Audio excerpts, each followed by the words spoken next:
Hi dear friends, எல்லோரும் எப்படி இருக்கீங்க? நல்லா இருக்கீங்களா? ஒரு பொண்ணுக்கு வந்து தன்னை அன்பாகவும் அக்கறையாகவும் பார்த்துக்கிற ஒரு கணவன் கிடைச்சா அவங்க வந்து ரொம்ப கொடுத்து வச்சவங்க அப்படின்னு சொல்லுவோம். சரிங்களா? எந்த மாதிரியான குணங்கள் இருந்தால் தன்னோட கணவனுக்கு எந்த மாதிரியான குணங்கள் இருந்துச்சுன்னா கொடுத்து வச்சவங்க அப்படின்னு சொல்கிறோம் அப்படின்னா, இப்போ நான் சொல்ல போகிற இந்த விஷயங்கள்லாம் கேளுங்க. கேட்டுட்டு அதுக்கப்புறம் இந்த மாதிரி கணவன் உங்களுக்கு அமைஞ்சிருக்காங்களா இல்லையா அப்படிங்கிறத கமெண்ட் பாக்ஸ் கமெண்ட் பண்ணுங்கள். ஓகேங்களா? இப்போ வீடியோக்குள்ளே போகலாமா? ஓகேவா? நான் வர லேட் ஆகிடுச்சின்னா எனக்காக வெயிட் பண்ணாதம்மா, நீ சீக்கிரமாக சாப்பிட்ருமா அப்படிங்கிறவங்க. அதாவது வேலைக்கு போயிட்டாங்கன்னு வச்சுக்கோங்க. வேலைக்கு போய்ட்டு எப்போயுமே 2 பேரும் ஒன்றா தான் உட்காந்து சாப்பிடுவாங்க. ஹஸ்பண்ட் சாப்பிட்டதுக்கப்புறம் தான் ஒய்ஃப் சாப்பிட்றாங்க அப்படின்னு வச்சுக்கோங்க. அப்படி இருக்கும்போது இவங்க வந்து ஹஸ்பண்ட் வேலைக்கு போயிட்டு அங்கே கொஞ்சம் லேட் ஆகிடுச்சு, வர லேட் ஆகிடுச்சு. அப்படி இருக்கும்போது உடனே ஃபோன் பண்ணி என்ன பண்ணுவாங்க, அம்மா எனக்கு கொஞ்சம் வேலை அதிகமாக இருக்குது, நான் வர லேட் ஆகும், அதனால் நீ கொஞ்சம் சீக்கிரமாகவே சாப்பிட்டு படுத்துரு, நான் வந்து சாப்பிட்டுக்கிறேன், இல்லைன்னா இங்கிட்டு வெளியில் கூட சாப்பிட்டுக்கிறேன் அப்படின்னு சொல்கிறவங்க எத்தனை பேர் நினச்சி பாருங்கள். நீ சாப்பிட்டா சாப்பிட்டு, சாப்பிடாட்டி போ அப்படின்னு சொல்லிட்டு அவங்களுக்கு எங்கிட்ட அங்கே வேலை இருக்குது அப்படின்னா அங்கிட்டு கிடச்ச இடத்துல ஏதாவது ஹோட்டலில் நல்ல ஹோட்டலில் சாப்பிட்டு நிம்மதியாக வருவாங்க, லேட்டாக வருவாங்க. ஆனால் அங்கே இருக்க ஒய்ஃப் வந்து நம்ம ஹஸ்பண்ட் வந்து சாப்பிடாம இவ்வளோ நேரம் வேலை பார்க்குறாங்க, அவங்க வந்ததுக்கப்புறம் தான் சாப்பிட்ணும், அவங்களுக்கு சாப்பாடு போட்டுட்டு தான் நம்ம சாப்பிட்ணும் அப்படின்னு சொல்லிட்டு இவங்க பட்னியாகவே இருப்பாங்க. ஆனால் வேலைக்கு போயிட்டு வந்து இவங்க சாப்பிட்டாங்களா சாப்பிடலான்னு கூட கேட்காம நான் வெளியிலே சாப்பிட்டேன் அப்படின்னு சொல்லிட்டு அவங்க விசாமல் வந்து படுத்துருவாங்க. இப்படி இருக்கிற கணவர் இருக்காங்க. சரிங்களா? நான் வேலைக்கு எனக்கு லேட் ஆகிடுமா, நான் வர லேட் ஆகிடும், நான் இங்கேயே சாப்பிட்டுக்கிறேன், இல்லாட்டி நான் வந்து சாப்பிட்டுக்கிறேன், நீ சீக்கிரமாக சாப்பிட்டு படு அப்படின்னு சொல்கிறவங்க உங்கள் வீட்டில் இருக்காங்களா? உங்கள் கணவர் அப்படி சொல்லுவாங்களா அப்படின்னு கமெண்ட் பாக்ஸ் கமெண்ட் பண்ணுங்கள். ஓகேங்களா? 2வது விஷயம் என்ன அப்படின்னா, நம்ம செய்கிற வேலை வந்து கஷ்டமாக இருக்குன்னு வச்சுக்கோங்க. வீட்டு வேலையை தான் செய்கிறோம், வீட்டு வேலை அதிகமாக இருக்குது. சரிங்களா? ஏதாவது ஃபங்க்ஷன் வச்சுக்கோங்க, நிறைய வேலைகள் இருக்கும். அப்படி கஷ்டமான வேலைகள் பார்க்கும்போது தன்னோட ஹஸ்பண்ட் வந்து கூட வேலை செய்கிறது, என்னம்மா ரொம்ப வேலையாக இருக்கா, பரவாயில்ல விடுமா, நானும் செய்கிறேன், என்ன வேலை செய்யணும் சொல்லுமா, நான் ஏதாவது செய்கிறேன் அப்படின்னு சொல்கிறாங்க. அப்படி இருக்காங்களா? பொழுதுனைக்கு வீட்டில் தான் இருக்க, அந்த வேலைகளை கூட ஒழுங்காக முடிக்க மாட்டியா, இவ்வளோ வேலை கிடக்குது, அப்படி அப்படியே கிடக்குது, என்றைக்கு இந்த வேலையெல்லாம் முடிக்கிறது, இது ஃபங்க்ஷனுக்கு வேறு டைம் ஆகிடுச்சு, சீக்கிரம் முடி, அது இப்படி இருக்குது, அது இப்படி இருக்குது, கொஞ்சம் சுத்தமாகவே இல்லை, தண்ணி இல்லை, துணி துவைக்கல, அயர்ன் பண்ணலை, சமையல் செய்யலை, சாப்பாடு நல்லா இல்லை அப்படின்னு குறை சொல்கிற ஹஸ்பண்ட் இருக்கிற இடத்துல நீ ஏமா கஷ்டப்படுற, எனக்கு ஏதாவது வேலை கொடுமா, நான் ஏதாவது வேலை பார்க்குறேன், எனக்கு தெரிஞ்ச வேலைகளை சொல்லி நான் வேலை பார்க்குறேன், எனக்கு முடிஞ்ச வேலைகளை நானும் உனக்கு ஹெல்ப் பண்ணுறேன் அப்படின்னு சொல்கிற ஹஸ்பண்ட் இருந்தால் எப்படி இருக்கும்? ஓகேங்களா? மனைவிக்கு ஏதாவது ஒன்று தேவைன்னு வச்சுக்கோங்களேன். அவங்களுக்கு வந்து இப்போ என்னென்னா இவங்க மனைவிக்கு ஏதாவது ஒன்று தேவைப்படுதுன்னு வச்சுக்கோங்க. அப்போ அவங்களுக்கு தேவைப்படுறத அவங்க புரிஞ்சுக்கிட்டு வாங்கி கொடுக்குற ஹஸ்பண்ட் எத்தனை இடத்துல இருக்காங்க, எத்தனை வீட்டில் இருக்காங்க. நம்ம 100 தடவை கேட்டாலுமே வாங்கி கொடுக்காதவங்க தான் நிறைய பேர் இருக்காங்க. சரிங்களா? ஆனால் அவங்க சொல்லாமலேயே, அவங்கக்கிட்ட கேட்காமலேயே அவங்க என்ன அவங்களுக்கு தேவை அப்படிங்கிறத புரிஞ்சுக்கிட்டு அவங்களுக்கு தேவையானதை வாங்கி கொடுக்கறது. இப்போ என்னென்னா, இப்போ பொங்கல் தீபாவளி அப்படின்னு வருதுன்னு வச்சுக்கோங்க, இல்லாட்டி வீட்லேயே ஃபங்க்ஷன், இல்லாட்டி ஏதாவது திருவிழா வருது அப்படின்னு வச்சுக்கோங்களேன். அப்படி இருக்கும்போது தன்னோட மனைவிக்கு எல்லாத்தையும் வாங்கி கொடுத்தா தன்னோட தேவைகளை குறைச்சிக்கிட்டு தன்னோட மனைவி சந்தோஷமாக இருக்கணும். இப்போ நம்ம எப்படி பண்ணுவோம், நம்மளுக்கு எது இல்லாட்டியும் பரவாயில்ல, நம்ம பிள்ளைகளை சந்தோஷப்படுத்தணும், பிள்ளைகளுக்கு என்ன தேவையோ அதை வாங்கி கொடுத்து சந்தோஷப்படுத்தணும், தன்னோட ஹஸ்பண்டை சந்தோஷப்படுத்தணும்னு நினைப்போம். அதே மாதிரி தன்னோட ஹஸ்பண்டுக்கு வந்து தன்னோட தேவைகளை குறைச்சிக்கிட்டு தன்னோட ஒய்ஃபுக்கு சந்தோஷப்படுத்தணும் அப்படின்னு அவங்களோட தேவைகளை எத்தனை பேர் பூர்த்தி செஞ்சுருக்காங்க, அவங்க ஒய்ஃபுக்கு தேவையான விஷயங்களை எத்தனை பேர் வாங்கி கொடுத்துருக்காங்க அப்படிங்கிறத கமெண்டில் சொல்லுங்கள். உங்கள் வீட்டில் அப்படி இருக்காங்களா அப்படிங்கிறத. இப்படி இருந்தால் இவ்வளோ சந்தோஷமாக இருக்கும். சரிங்களா? அடுத்து வந்து மனைவியின் உறவினர்கள், அதாவது மனைவியின் உறவினர்கள்னால் என்ன, அம்மா அப்பா வருவாங்க, ஒய்ஃபோட வந்து அம்மா அப்பா வருவாங்க, அக்கா தங்கச்சி வருவாங்க, அண்ணன் தம்பி, இல்லாட்டி அவங்களோட ரிலேஷன்ஸ் யாராவது வீட்டுக்கு வர்றாங்கன்னு வச்சுக்கோங்களேன். அப்போ வந்து அவங்கள பார்த்தோன்னே எழுந்திரிச்சு போகிறவங்க, அதாவது ஃபேஸ் கொடுத்து பேசாமல் அவங்கள பார்த்த உடனே மூஞ்சி திருப்பிக்கிட்டு போகிறவங்க இருக்கிற அந்த காலத்தில் இருக்கிறாங்க. சரிங்களா? நிறைய இடத்துல இருக்காங்க, அப்படி தான் இருக்காங்க. அவங்க வந்தோடனே அதாவது நம்மளை விட அவங்க உற்சாகமாக வாங்க வாங்க, எப்போ வந்தீங்க, நல்லா இருக்கீங்களா, சாப்பிட்டீங்களா, உட்காருங்க, இங்கே உட்காருங்க, அங்கே உட்காருங்க, வாமா உங்கள் வீட்டில் இருக்கவங்க வந்திருக்காங்க, அவங்களுக்கு எதாவது சாப்பிட ஏதாவது கொடு, வீட்டில் எல்லோரும் எப்படி இருக்காங்க அப்படின்னு சொல்லிட்டு உபசரிக்கிற, அன்போடு பேசி உபசரிக்கிறவங்க இருக்காங்களா? இந்த மாதிரி ஹஸ்பண்ட் கிடைச்சா எப்படி இருக்கும்? அதாவது நம்மளுக்கு மட்டும் சந்தோஷம் இல்லை, நம்ம வீட்டு ஆளுகளை கவனிச்சாவே போதும், நம்மளுக்கு அதை விட பெரிய சந்தோஷம் வேறு எதுவுமே இல்லை. அவங்க அங்கே வர்றாங்கன்னு தெரிஞ்சாவே 2 நாளைக்கு வீட்டுக்கே வரமாட்டாங்க, அப்படிப்பட்டவங்க இருக்காங்க. சப்போஸ் இவங்க வீட்டில் இருக்காங்க அப்படின்னா, நம்மளோட ரிலேஷன்ஸ் வராங்க அப்படின்னா வீட்டை விட்டு கிளம்பி போயிடுவாங்க. அவங்க வந்து மிதிக்கிறாங்களோ இல்லை, இவங்க போயிடுவாங்க. எப்போ அவங்க போகிறாங்களோ அப்போ தான் வீட்டுக்குள்ளே அவங்க கால் எடுத்தே வச்சு வருவாங்க. ஏன்னா அந்த மாதிரி இருக்காங்க இப்போ இருக்க சூழ்நிலை. ஆனால் அவங்க வீட்டில் இருக்கவங்க எப்போ வேணாலும் வரலாம், எப்போ வேணாலும் போகலாம், அவங்க இங்கேயே கூட இருக்கலாம். ஏன்னா அது அவங்க வீடு, அவங்க உரிமை அப்படிங்கிற ஒரு இது. என்னோடய வீடு, என்னோடய அண்ணன் தம்பி, என்னோடய அம்மா அப்பா அப்படி தான் இருப்பாங்க அப்படின்னு. ஆனால் நம்மளோட அம்மா அப்பா, அக்கா தங்கச்சி, அண்ணன் தம்பி வர்றாங்க அப்படின்னா அவங்கள மதிக்கிறது இல்லை. ஆனால் அன்போட அக்கறையோட உபசரிக்கிற ஹஸ்பண்ட் கிடச்சா எவ்வளோ சந்தோஷமாக இருக்கும். இதை மாதிரி உங்கள் வீட்டில் இருக்காங்க இந்த குணங்கள் படித்தவங்க. சமையலறையில் இப்போ வந்து அதே மாதிரி சமையலறையில் நம்மளுக்கு உடம்பு முடியலன்னு வச்சுக்கோங்களேன். உடம்பு முடியாதப்போ சமைக்கணும். ஏன்னா கண்டிப்பாக சாப்பாடு செஞ்சே ஆகணும். அப்படி சமைக்கும்போது முடியல அப்படின்னா அவங்க கூட வந்து என்னம்மா நிறைய வேலைகள் இருக்கா, உன்னால் முடியலன்னா விடு, நான் பார்த்துக்கிறேன், நான் ஏதாவது சமைக்கிறேன், இன்றைக்கி ஒரு நாளைக்கு நான் சமைக்கிறேன், விடு, கொஞ்ச நேரம் ஒரு ரெஸ்ட் எடு, நான் பார்த்துக்கிறேன் அப்படின்னு சொல்லிட்டு சமையலறையில் வந்து உங்களுக்கு ஹெல்ப் பண்ணியிருக்காங்களா? எத்தனை பேருக்கு வந்து ஹெல்ப் பண்ணுறாங்க அப்படிங்கிறத கமெண்ட் பண்ணுங்கள். நம்மளுக்கு முடியலைனாலும், முடிஞ்சாலும் சரி முடியலைனாலும் சரி நம்மளோட சமையலறையில் அவங்க வந்து ஏதாவது சமைக்கிறேன் ஆசையாக, நான் என்னோடய ஒய்ஃப்க்கு என்னோடய பிள்ளைகளுக்கு செஞ்சு கொடுக்கணும் அப்படின்னு சொல்லிட்டு ஆசையாக சமைச்சு கொடுக்குறவங்க எத்தனை குடும்பத்தில் இருக்கிறாங்க.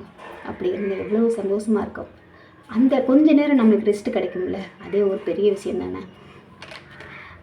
ஞாயிற்றுக்கிழமை இப்போ வாரம் ஃபுல்லாக நம்ம வீட்டில் வேலை செய்கிறோம், சமைக்கிறோம். என் வீட்டில் வேலை இல்லாமல் இருக்கவே இருக்காது. எப்போ பார்த்தாலும் வேலை இருந்துகிட்டே இருக்கும். அப்படி இருக்கும். ஆனால் வந்து சண்டே வந்து அவங்களுக்கு ரெஸ்ட்டில் இருப்பாங்க. சண்டே அவங்க ரெஸ்ட்டில் இருப்பாங்க. இருந்தாலும் சண்டே தான் நம்மளுக்கு அதிகமாக வேலை இருக்கும். ஏன்னா நான்வெஜ் எடுக்கணும், அதை எடுக்கணும், இதை எடுக்கணும், சமைக்கணும், பிரியாணி பண்ணணும், அப்படி இப்படின்னு வேலைகள் இருக்க தான் செய்யும். அப்படி இருக்கிற டயத்தில் விடுமா இன்னைக்கு நீ சமைக்க வேணாம், நம்ம ஜாலியாக எங்கேயா வெளியில் போயிட்டு சாப்பிட்டு பெரிய ஹோட்டலில் எங்கிட்டாவது வெளியில் போய் ஏதாவது சாப்பிட்டு வரலாம், இன்றைக்கி ஒரு நாள் நீ ரெஸ்ட் எடுத்துக்க அப்படின்னு சொல்கிற ஹஸ்பண்ட் இருக்காங்களா? எத்தனை வீட்டில் இருக்காங்கன்னு சொல்லுங்கள். அப்படி இருந்தால் ரொம்ப சந்தோஷம் தான். ஏன்னா நம்ம வந்து காலம் பூரா சமைச்சிக்கிட்டு தான் இருக்கோம், வாரம் பூரா சமைக்கிறோம், காலையில் எழுந்திரிச்சிருந்து நைட்டு வரைக்கும் வேலை பார்த்துக்கிட்டு தான் இருக்கோம். நம்மளை ஒரு சந்தோஷப்படுத்தி பார்க்கணுன்னு நினைக்கிறாங்கல்ல, அந்த குணம் இருக்கணும்ல, அதுவே பெரிய விஷயம் தானே. அந்த குணம் இருந்துச்சுன்னா ரொம்ப சந்தோஷம். ஓகேங்களா? இப்போ வந்து மனைவிக்கு, இப்போ வந்து ஹஸ்பண்டுக்கு உடம்பு முடியல அப்படின்னா நம்ம தான் பார்க்கணும். பிள்ளைகளுக்கு உடம்பு முடியலைன்னா நம்ம தான் பார்க்கணும். அவங்களுக்கு எல்லா வேலையுமே நம்ம தான் பார்க்கணும். சரிங்களா? இப்போ வந்து நம்மளுக்கு உடம்பு முடியல அப்படின்னா நம்மளை அக்கறையாக அன்போடு பார்த்துக்கிற ஹஸ்பண்ட் கிடச்சா எவ்வளோ சந்தோஷமாக இருக்கும். அதாவது உடம்பு முடியலன்னு தெரிஞ்சாவே பதறி துடிக்கிறவங்க எத்தனை பேர் இருக்காங்கன்னு சொல்லுங்கள். தன்னோட ஒய்ஃப்க்கு முடியல, அவளை படுத்துட்டா நம்மளுக்கு ஒன்றுமே ஆகாது, கையும் ஓடாது, காலும் ஓடாது, எப்படியாவது ஒய்ஃபை குணப்படுத்தணும் அப்படின்னு சொல்லிட்டு பதறி துடிக்கிறவங்க எத்தனை பேர் இருக்காங்கன்னு சொல்லுங்கள். சரிங்களா? கண்டுக்காம உடம்பு முடியல, எந்திரிச்சு இந்த வேலையை முடிச்சுட்டு ஒரு மாத்திரை போட்டு பாடு, இல்லாட்டி போய் உங்கள் வீட்டில் இருக்குங்க யாராவது கூட்டிகிட்டு ஹாஸ்பிட்டல் போயிட்டு வா, இந்த ஜிஹெச்சுக்கு போயிட்டு வா அப்படின்னு சொல்கிறாங்க எத்தனை இடத்துல இருக்காங்க. ஆனால் பதறி துடிச்சு உடனே ஹாஸ்பிட்டல் போகணும், மாத்திரை மருந்து வாங்கி கொடுக்கணும், ஏதாவது சாப்பிட கொடுக்கணும் அப்படின்னு பதறி துடிக்கிறவங்க எத்தனை பேர் இருக்காங்க. அப்படி இருந்தால் எவ்வளோ சந்தோஷமாக இருக்கும். நம்மளுக்கு எதுவுமே தேவையில்லைங்க, அந்த ஒரு குணம் இருந்தாவே போதும். ஏதாவது ஒரு விசேஷம், ஏதாவது ஒரு ஃபங்க்ஷன் பண்ணுறாங்க, இல்லை ஏதாவது ஒரு தொழில் ஆரம்பிக்கிறாங்க, ஏதோ ஒரு விஷயம் பண்ணுறாங்க, குடுக்கல் வாங்கல் இருக்குது அப்படிங்கும்போது அதை வந்து நம்மக்கிட்ட வந்து கலந்து வந்து நம்மக்கிட்டே ஒரு ஆலோசனை கேட்கணும். ஏமா இதை பண்ணலாமா, இப்படி பண்ணலாமா, இவங்க இவ்வளோ காசு கேட்குறாங்க, இவ்வளோ கொடுக்கலாமா, இல்லை என்னன்னு சொல்லுமா, இந்த இடம் வாங்கலாமா, இப்படி கடை வைக்கலாமா, இந்த பிஸ்னஸ் பண்ணலாமா அப்படின்னு சொல்லிட்டு நம்மக்கிட்டே கொஞ்சம் ஏதாவது கலந்து இப்படி பண்ணலான்னு நினைக்கிறேன், இது ஓகேவா, இது நல்லா இருக்குமா அப்படின்னு சொல்லிட்டு கொஞ்சம் கேட்டால் அவங்க தெரிஞ்ச விஷயத்த சொல்கிறாங்க. உங்களுக்கு பிடிச்சா பிடிக்குதோ பிடிக்கலையோ கேட்டுட்டு உங்களுக்கு பிடிச்ச விஷயங்களை நீங்கள் பண்ணிக்கலாம். நல்லதாக இருந்தால் பண்ணிக்கலாம், இல்லைம்மா இது ஆகாது ஒத்து வராதுன்னா சரின்னு விட்டுருவாங்க. ஆனால் அதை கேட்காமேவும் அவங்க இஷ்டத்துக்கு எல்லாத்தையும் பண்ணிவிட்டு ஒரு தப்புன்னு வரும்போது தன் வீட்டில் இருக்கவங்க குறை சொல்லுவாங்க. எத்தனை இடத்துல ஏதாவது வீட்டில் இருக்கவங்கள்ட்ட கலந்து ஏதாவது ஒரு ஆலோசனை கேட்குறாங்களா, எந்த குடும்பத்தில் இப்படி பண்ணுறாங்களாங்கிறத கமெண்ட் பாக்ஸ் கமெண்ட் பண்ணுங்க. ஓகேங்களா? ஹஸ்பண்ட் ஒய்ஃப் 2 பேரும் சரிசமம் தான். அதாவது நான் வந்து ஆம்பளை, நான் வேலைக்கு போகிறேன், அதனால் நான் வீட்டு வேலையெல்லாம் செய்ய மாட்டேன், நான் இப்படி தான் இருப்பேன் அப்படின்னு இருக்கிற இடத்துல இல்லைம்மா, நீ ஒரு வேலை செய்ய, நான் ஒரு வேலை செய்ய, 2 பேரும் வேலைக்கு போகணும், நீ பொழுதுனைக்கு வீட்டில் வேலை செஞ்சுட்டு தான் இருக்கவா, நீ அப்புறம் சாப்பிட்டுக்கப்பா, நீ இப்போ நான் சாப்பிடும்போது நீ சாப்பிட்டுக்க அப்படின்ட்டு. இப்போ ஒரு தண்ணி எடுக்கிறாங்களா, ஆளுக்கு ஒரு கொடுக்காம தூக்கிட்டு வர, நீயா தூக்காதம்மா, நானும் சமைக்கிறேன், நானும் தூக்குறேன், என்னம்மா என்ன சொல்கிறது, எங்கேயாவது போகணுமா, சரி வா 2 பேரும் போயிட்டு வரலாம், சரி சமமா நீ எதுக்கு நீயா கஷ்டப்படுற, நானும் சரி சரி நீ வீட்டு வேலையை பாரு, நான் மற்ற வேலைகளை பார்க்குறேன் அப்படின்னு யாராவது சொல்கிறாங்களா? சரிசமமாக நினைக்கிறாங்களா? சரிங்களா, நீ வேலைக்கு நான் வேலைக்கு போகிறேன், நான் ஒன்றும் பண்ண மாட்டேன், நீ வீட்டில் இருக்க நீ தான் எல்லாம் பண்ணணும்னு நினைக்கிறவங்க தான் இருக்காங்க. நான் வேலைக்கு போகிறேன், நான் எவ்வளோ என்ன வேணாலும் செலவு பண்ணலாம், ஆனால் நீ வீட்டில் இருக்கவ செலவே பண்ணக்கூடாது, உனக்கு என்ன செலவு அப்படின்னு நினைக்கிறவங்க தான் இருக்காங்க. ஹஸ்பண்ட் ஒய்ஃபையும் ஒய்ஃபு நம்மளுக்கு சமமானவங்க தான் அப்படிங்கிறது நினைக்கணும். சரிசமமாக ஒய்ஃபையும் ஹஸ்பண்ட் ஒய்ஃப் 2 பேருமே சமந்தான் அப்படின்னு நினைக்கணும். சரிங்களா, அப்படி குணம் இருக்கிறது ரொம்ப ரொம்ப நல்லது. இப்போ வந்து மனைவி குடும்பத்தில் ஏதாவது பண தேவைகள் இருக்குது, உடல்நல அவங்க அம்மா அப்பாவுக்கோ யாருக்கோ ஒருத்தருக்கு உடம்பு முடியல, இல்லை அது ஏதாவது ஒரு வீடு கட்டுறாங்க, கட்டும்போது ஏதோ ஒரு கஷ்டமாக இருக்குது அப்படிங்கும்போது அவங்களுக்கு ஹெல்ப் பண்ணுற மைண்டு, பண தேவை இருக்குது அப்படிங்கும்போது பரவாயில்ல வந்து இதை கொண்டு போய் கொடு, அவங்கள்ட்ட காசு இருக்கும்போது வாங்கிக்கலாம், இருந்தால் வாங்கிக்கலாம், இல்லாட்டி பரவாயில்ல விடுமா அப்படின்னு சொல்லி எத்தனை குடும்பத்தில் பண்ணுறாங்க. மனைவி குடும்பத்தில் இருக்கிறவங்களுக்கு எத்தனை பேர் ஹெல்ப் பண்ணுறாங்க அப்படின்னு ஒரு குணம் இருந்துச்சுன்னா அது ரொம்ப ரொம்ப நல்ல குணம் தாங்க. தான் குடும்பத்தை தன்னோட மனைவி குடும்பத்தை தான் குடும்பமாக நினைக்கிறவங்க, அப்படி நினைக்கிறவங்களுக்கு தான் இந்த மாதிரி குணங்கள் இருக்கும். சரிங்களா, எல்லாத்துக்குமே வராது. அப்படி இருந்துச்சுன்னா ரொம்ப ரொம்ப சந்தோஷம். ஏன்னா நம்மளோட அம்மா அப்பா நம்மளுக்கு அடுத்து நம்மளோட ஹஸ்பண்ட் இருக்காங்க, நம்ம அம்மா அப்பா பார்த்துக்கிறதுக்கு அப்படிங்கிற ஒரு எண்ணம் அவங்களுக்கு ஒரு பாசம் அதிகமாகும். மனைவி கோபத்தில் இருக்கும்போது அவங்கள பொறுமையாக ஹேண்டில் பண்ணுறது. கோபமாக இருக்கப்போ அவர்கிட்ட ஏதாவது பேசணும்னா, அதாவது மனைவிக்கு கோபமாக இருக்கும்போது நம்ம எதாவது பேசணுமோ அது சண்டை வந்துடும். அதனால் வந்து ஃபஸ்ட்டு கோபத்தை எப்படி குறைக்கலான்னு பார்க்கலாம். கோபத்தை குறைச்சதுக்கப்புறம் நம்ம தப்பை புரிய வச்சுக்கலாம் அப்படின்னு சொல்லிட்டு நம்ம கோபத்தை குறைக்கிறதுக்காக எந்த விதமான வேலைகள்லாம் பார்க்குறாங்க. அதாவது கோபத்தை குறைச்சதுக்கப்புறம் பேசுகிற ஹஸ்பண்ட் எத்தனை இடத்துல இருக்காங்க.